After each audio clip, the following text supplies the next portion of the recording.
ever seen a property go for sale in your area and you're like, oh my gosh, that is a great deal. I know nothing about real estate, but I know if I could have bought that, I could make a lot of money flipping that property. But I have absolutely no money. Well, today in this video, I'm gonna show you exactly how you can flip a property with $0 in your bank account.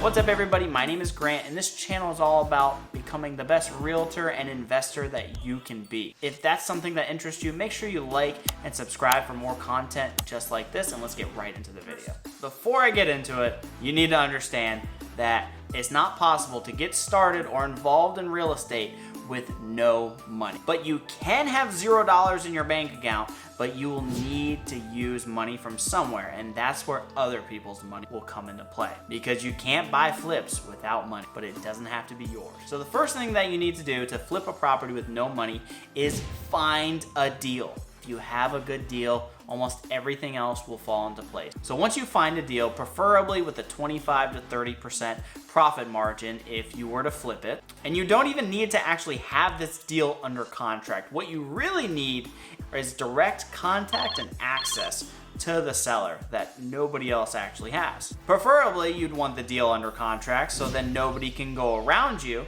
Because if you do bring a deal to somebody and you don't have it under contract, if you don't know them, there is the chance that they may go right around you and try to contact the seller directly. So always be careful of that. But it's not required to have it under contract at that point. Once you identify a deal, you need to find someone to partner with on the flip. Preferably someone that's actually flipped properties before and is also currently flipping them at the moment. You want someone experienced because you want somebody that's been doing it for a while so you can learn and absorb as much knowledge as you actually can from them. And you can use and obtain all of their resources that they have. Of course, everybody's gonna say, Grant, I could just wholesale the property myself. I don't necessarily need to flip it. That is true, all right? But we're not talking about that today. We're just talking about flipping, which I do suggest you try to do it the hard way, so then you can learn and become involved in the process instead of it just being a one-time deal.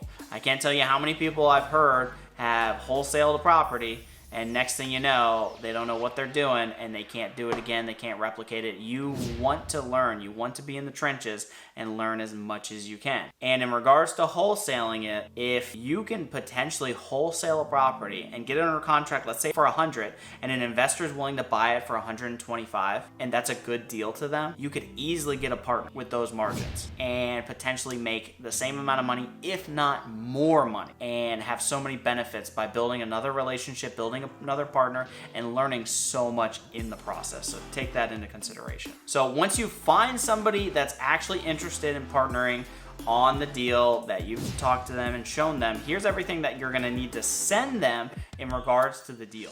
If you're enjoying this content so far, make sure to like and subscribe for more content just like this, and let me know in the comment section down below, what do you think's holding you back from getting started in real estate right now? Is it funding? Is it deals? Is it, just doing it in general? Let me know in the comments.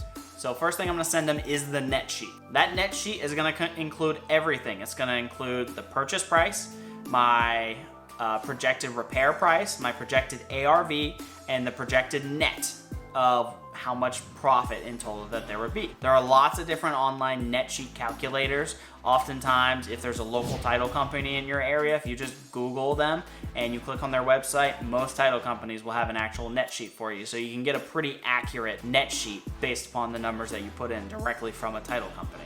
Number two is the comparables of that property. So we're gonna send my partners all the active, pending, and sold properties in that area that are similar in size, square footage, and likeness.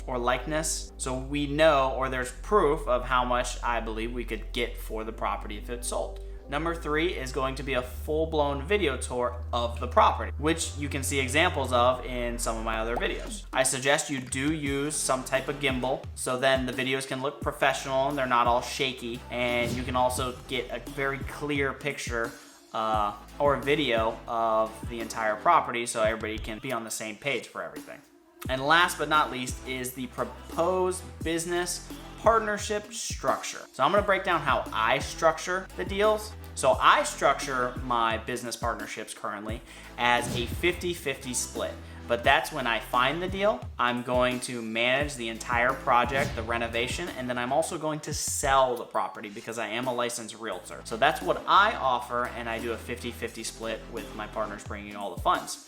But I started off doing a 60-40 split with a similar method. So because it was my first one a while ago. So that's something to consider just to get your foot in the door. You just want to get some type of equity in return for you to be involved with the deal. So if they're willing to only give you 25% of the equity, but you're allowed to be involved and learn, I suggest you do it. So once you have an agreed upon partnership structure with your new partner, you have the deal under contract, which your partner, if they're experienced, should be able to help you with if it's not already under contract. And again, that's where the learning comes into play. You follow along every step of the process, learn as much as you possibly can, take notes, and then eventually, after that deal is done, if you've learned enough, or maybe you gotta find a few more, eventually you'll get to the point to where you can provide so much value and people will be willing to give you all of that money for a 50-50 split. If you enjoyed that video, make sure you like and subscribe, and make sure to check out this next video right above.